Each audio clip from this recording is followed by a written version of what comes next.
ఇది కాకరకాయ మొక్క, బిట్టర్ గార్డ్. ఎన్ని వచ్చినాయో చూడండి. ఇక్కడ ఒకటి, చూపించి ఇలా చూపించి చెప్పాలి. ఇలా చూడండి.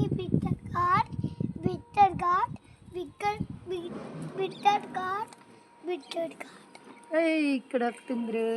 ఇదిగోండి ఇంకా లోపల ఉన్నాయా? ఇక్కడ ఉన్నాయి. ఇంకా ఇదిగోండి బిట్టర్ గార్డ్. ఇంకా అక్కడ ఉంది చూడు. ఇక్కడ ఉంది. ఇక్కడ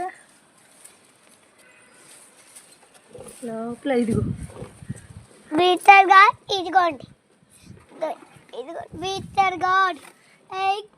ఈరోజు మనం ఏం కర్రీ చేసుకుంటాం? Bitter gourd curry. వావ్.